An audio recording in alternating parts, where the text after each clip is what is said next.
आपकी अदालत मध्ये नेता आणि अभिनेता राज बब्बर यांच्यावर आरोप आहे की राजकारणामध्ये हे अत्यंत कृतज्ञ झाले. राजसाहेब, तुमचे जवळचे मित्र संजय दत्त जेव्हा समाजवादी पार्टीमध्ये होते तेव्हा ते म्हणाले होते की मुलायम सिंग यादवनी तुम्हाला राज्यसभेमध्ये पाठवलं, 2-2दा लोकसभा निवडणूक जिंकून दिली, लीडर बनवलं. पण जेव्हा त्यांना तुमची सगळ्यात जास्त गरज होती तेव्हा तुम्ही त्यांच्या पाठीत सुरख उपसला. संजयजींविषयी तर मी फार काही बोलणार नाही, कारण मी त्यांच्या वडिलांचा खूप सन्मान करतो. पण मी इतकं सांगू शकतो की योग्य गोष्टीसाठी जेव्हा लढण्याची गरज लागली तेव्हा राज बब्बर लढला. मग ती टाढाची लढाई असो, तो एका कायद्याविरुद्ध लढला ज्यामध्ये ना दलील होता ना वकील होता. आणि त्यात पण ही गोष्ट वेगळी की त्याचा फायदा संजयजींना झाला असेलच, पण मी आदर्शांची लढाई लढली. राहिला प्रश्न मुलायम सिंगजींचा. मुलायम सिंगजींनी मला बोलवलं होतं आणि मी आलो आणि त्यांच्याबरोबर मन लावून एकनिष्ठेने जितकी मेहनत ते करत होते त्यापेक्षा, हे त्यांचं म्हणणं आहे, माझं म्हणणं नाही आहे की त्यांच्यापेक्षा की राज बब्बर माझ्यापेक्षा जास्त मेहनत करतो. आणि हा त्यांचा मोठेपणा होता की मी मागितली नसतानाही त्यांनी मला राज्यसभा दिली. हा त्यांचा मोठेपणा आहे. मी नव्हतं मागितलं, मी तर उटीमध्ये शूटिंग करत होतो. मला फोन करून बोलवलं गेलं, मी आलो, माझ्याकडून फॉर्म भरून घेतला आणि मला राज्यसभा दिली गेली. राज्यसभेमध्ये आल्यानंतर मी माझी ती जबाबदारी पूर्ण करण्याचा प्रयत्न केला, कारण एक खूप मोठा प्लॅटफॉर्म मला मिळाला होता. आज मला इथे काम केलं पाहिजे. ज्या तत्वांबरोबर किंवा ज्या इझम किंवा ज्या विचारांबरोबर मी जोडलो गेलो होतो, जर मला त्याच्यावर कुठल्याही प्रकारचा आघात होताना दिसला तर मी आवाज उठवला. आणि कदाचित ज्या गांधींबद्दल बोलायचे, ज्या लोहियांबद्दल बोलायचे, त्यांनी शिकवलं की आपला आवाज कधी दाबू नका आणि जे सत्य आहे ते मांडण्याची हिंमत ठेवा. आणि मी सत्य मांडण्याची हिंमत केली. मी त्यांना नाही सोडलं. त्यांनी मला आपल्या पार्टीतून बाहेर काढून टाकलं. आणि आज सुद्धा मी कधीही जेव्हा त्यांचं नाव घेतो तेव्हा मोठ्या सन्मानाने नाव घेतो. आणि आजपर्यंत मुलायम सिंगजींना मी आपलं मोठं मानलंय आणि कधीही त्यांच्या विरुद्ध एक शब्द नाही बोललो. पण लोक तर असं म्हणतीलच ना की हा कृतज्ञपणा आहे.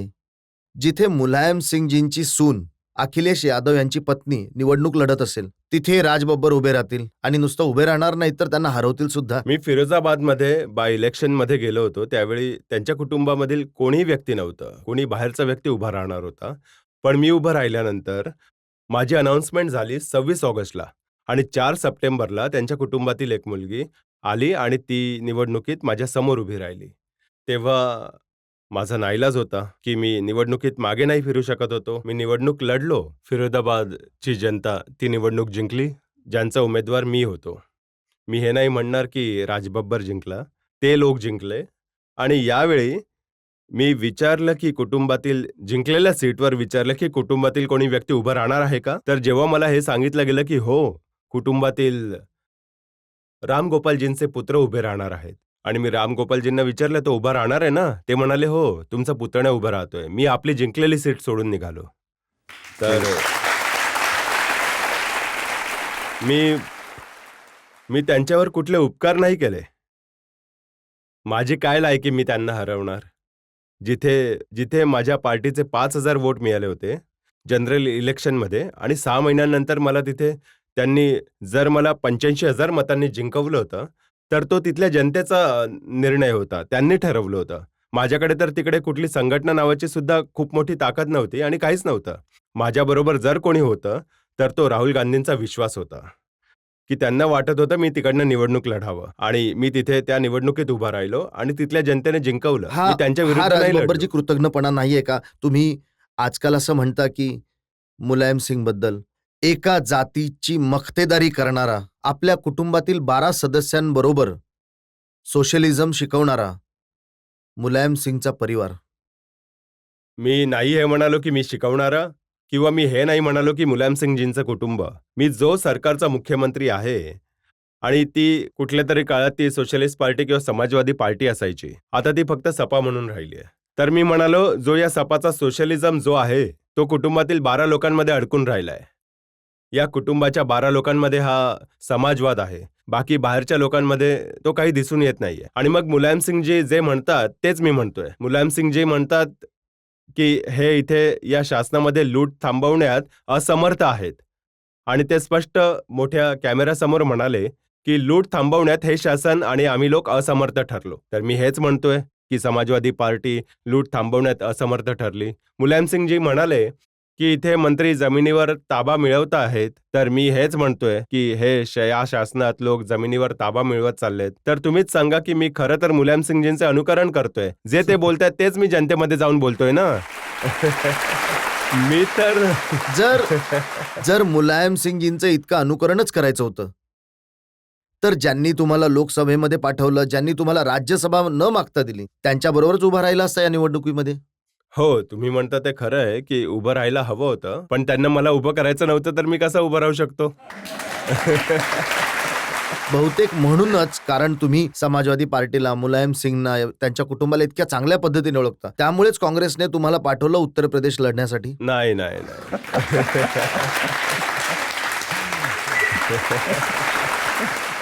माझ्या पार्टीने मला इतकी जबाबदारी दिली, कारण मी थोडीफार मेहनत करत असतो. कारण कदाचित याच मेहनतीने मुंबईला पोहोचलो होतो आणि याच मेहनतीने मी परत राजकारणात आलो आहे. तर माझ्या मेहनतीचे फळ मला मिळत आहे. तुम्हाला वाटतंय फळ मिळेल, पण शिवपाल यादव तर म्हणतायत की बंदुकीतून सुटलेली गोळी आहे.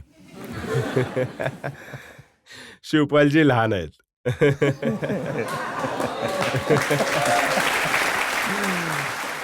त्यांना मुलायमसिंगजींसारखी पैलवानी करायची होती. पैलवानी मध्ये ते यशस्वी झाले नाहीत, म्हणून काडतुसांबद्दल बोलत असतात. आणि अखिलेश यादव तर म्हणाले की हे तर लुडकत असतात, लुडकू द्यात. पुतण्या काकासाठी काही बोलू शकतो.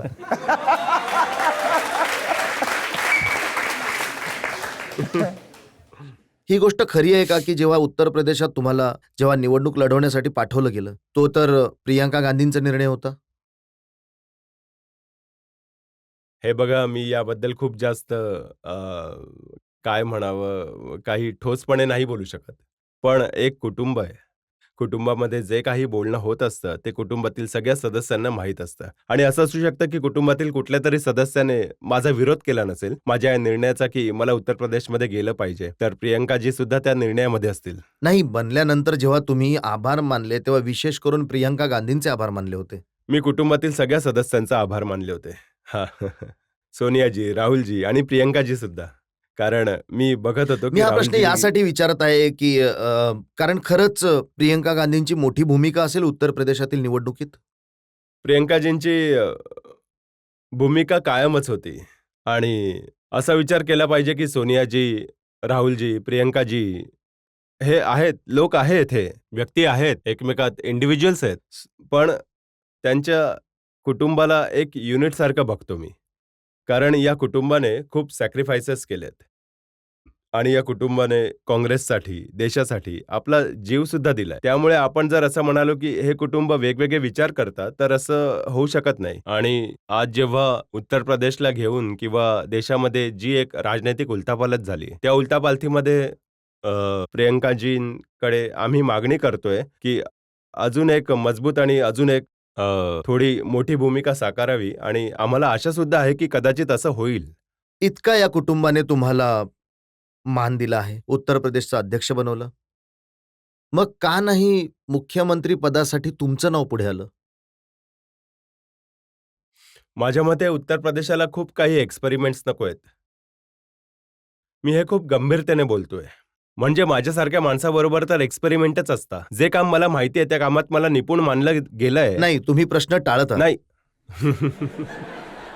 जो व्यक्ती उत्तर प्रदेशात लोकसभेची निवडणूक जिंकला, जो समाजवादी पार्टीला अंतर्बाह्य जाणतो, जो भाषण चांगलं करतो, पार्टीचा स्पोक्स पर्सन सुद्धा होता, ज्याच्यामध्ये टॅलेंट आहे, एक स्टारडमचं ग्लॅमर आहे, त्याला सोडून एका 78 वर्षांच्या शिलाजींना दिल्लीहून आणून मुख्यमंत्री पदाचा उमेदवार बनवलं.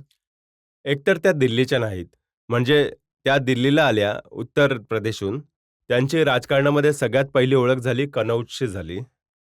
आणि हे कुटुंब कनौजचे किंवा उन्नावचे सगळ्यात जुने कुटुंब आहे. उमाशंकर दीक्षित यांचे कुटुंब, जे उत्तर प्रदेशातील मोठ्या सन्मानित कुटुंबातील एक आहे. आणि दुसरी गोष्ट अशी आहे की मी मोठ्या विनम्रतेने इथे सांगेन की इथे सगळे लोक आहेत, ते दिल्लीचे आहेत, दिल्लीला येणं जाणं असतं.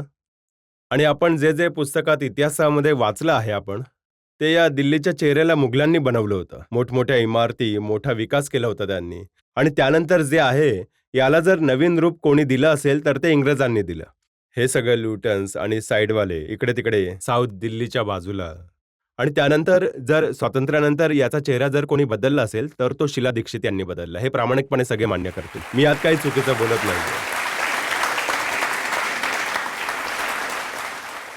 कदाचित उत्तर प्रदेशला जमिनी इंचांमध्ये विकण्याची गरज नाहीये, की एखादा व्यक्ती मुख्यमंत्री बनून किंवा कोणी सत्तेमध्ये येऊन जमिनीच्या किमती वाढवून त्यांना विकण्याचं काम करू शकेल. उलट उत्तर प्रदेशामध्ये एक वेळ विकासाची गरज आहे, अनुभवाची गरज आहे आणि तसंही काँग्रेस पार्टी त्या लोकांचा सन्मान करते.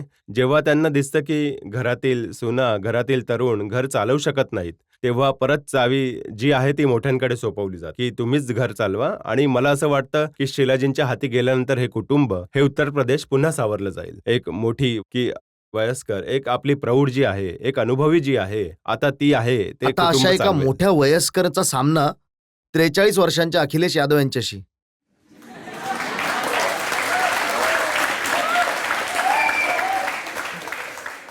अच्छा, तुम्हाला असं वाटतंय की 43 वर्षांच्या तरुणाबरोबर या म्हाताऱ्याचा सामना होऊ शकतो? तर नाही.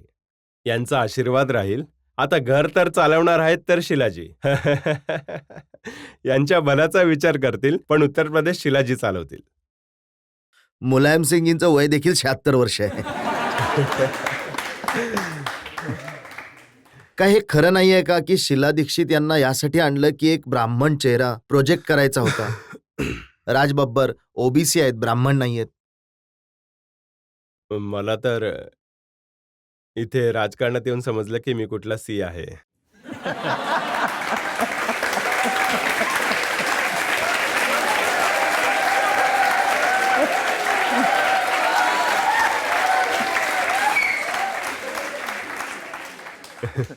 त्याआधी तर जेव्हा मी इन्साफ का तराजू केला होता, तेव्हा मला लोक म्हणायचे की मी रमेश आहे. आणि त्यानंतर जे सिनेमे केले त्यांच्या नावाने ओळखत होते. कधी म्हणायचे विलन आहेत, कधी म्हणायचे हिरो आहे. आणि मग अजून खूप साऱ्या गोष्टींसाठी ओळखायला सुरुवात झाली. पण माझ्या मते उत्तर प्रदेशाचा विकास हा कुठल्याही समाजाच्या ब्रॅकेटमध्ये नाही येऊ शकत. सगळेजण जर एकत्र आले, मी तर म्हणेन की खूप चांगली गोष्ट आहे. जर तुम्ही काँग्रेसला बघत आहात, शिलाजींचा चेहरा जर समजा ब्राह्मण म्हणून बघताय, मला ओबीसी म्हणून बघताय, संजय सिंहांना ठाकूर म्हणून बघतायत, मग बाकीच्यांना मुसलमान म्हणून बघतायत, तर मग 2 आणखीन सांगतो तुम्हाला. अच्छा. तुमच्या टीम मध्ये इम्रान मसूद हे तेच आहेत जे म्हणाले होते की नरेंद्र मोदींचे तुकडे तुकडे करेन.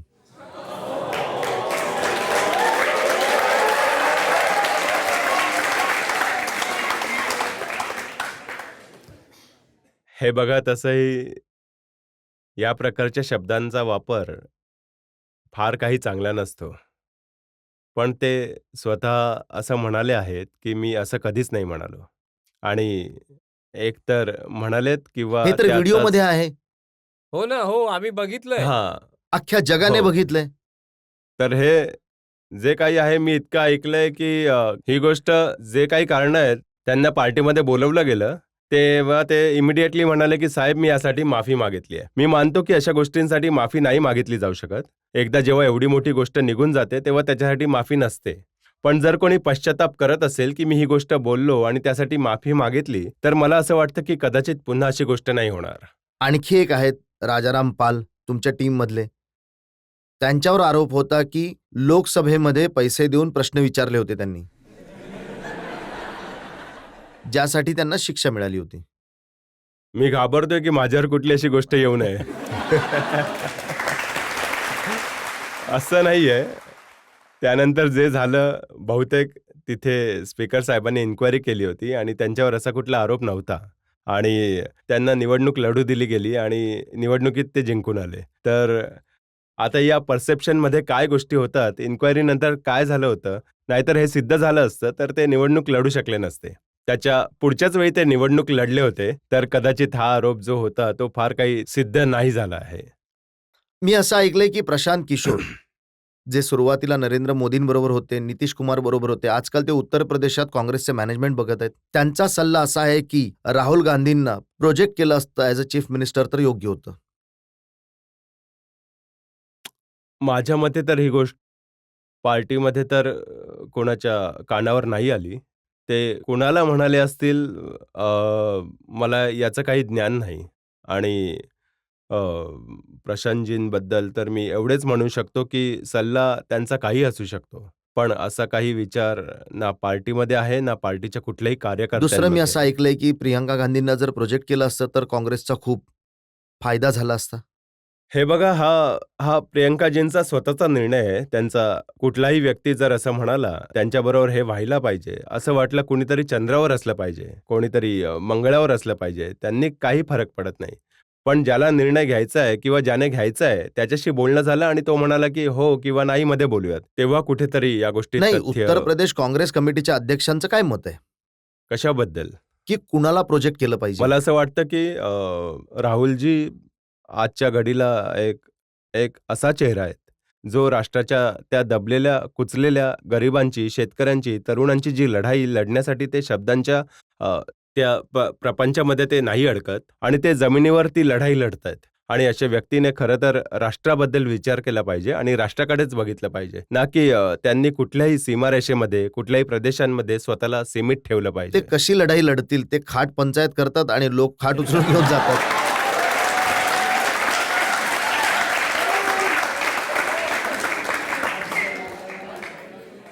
खरं तर असं आहे की ही म्हण खूप चांगली वाटते की ज्या खाटेवर बसले ती खाटच उचलून घेऊन गेले. पण त्यातील दुःख सुद्धा लक्षात घेतलं पाहिजे की 27 वर्षांपासून उत्तर प्रदेशमध्ये काय परिस्थिती झाली आहे, की शेतकरी जो आहे, ज्या खाटेवर बसलाय, त्या खाटेवर आपल्या समस्यांविषयी वाद घालण्यासाठी येतो आणि जेव्हा उठून जातो, तेव्हा ती खाट आपल्या डोक्यावर उचलून किंवा आपण आणलेल्या मोटरसायकलवर नेऊन किंवा आपल्या सायकलवर ठेवून तो ती खाट घेऊन जातो. यामागचं त्यांचं दुःख लक्षात घेतलं पाहिजे, की काय परिस्थिती आहे. खाटेची किंमत काही खूप जास्त नसेल आणि तसंही ही खाट तिथे टाकली गेली होती. ती खाट कोणी काँग्रेसचे कार्यकर्ते ती उचलून परत आपल्या ट्रकमध्ये भरून घेऊन गेले नव्हते. ती तिथल्या लोकांसाठी होती. आता कोण घेऊन गेलं होतं हे हे काही सांगता येणार नाही. त्यावर लिहिलं नव्हतं की ही खाट अमुक अमुकच्या नावावर, जसं मंचावर लिहितात ना की ही खुर्ची याच्या नावावर आहे, आता तेच बसतील. तर असं आता काही काही नाही. बोललो तरी जी पब्लिसिटी झाली त्यामुळे खाट तर उभी राहिली काँग्रेसची.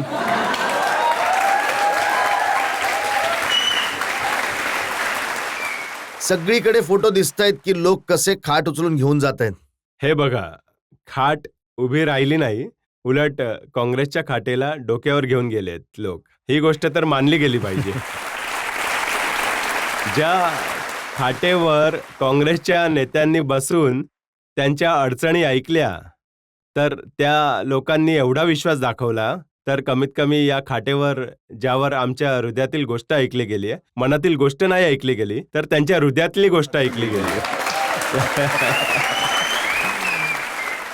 आणि आपल्या हृदयातील गोष्ट ज्या खाटेवर बसून त्यांनी ऐकली आहे, त्या खाटेला ते घेऊन गेले, कारण येणाऱ्या काळात त्याच खाटेवर बसून ते आपला सुवर्ण दिवस बघतील. आणि जेव्हा उठतील या खाटेवर झोपेतून, तेव्हा तर खरंच सूर्योदय झाला असेल, छान प्रकाश असेल, काँग्रेसचं सरकार असेल, ज्यामध्ये त्या लोकांना न्याय मिळेल.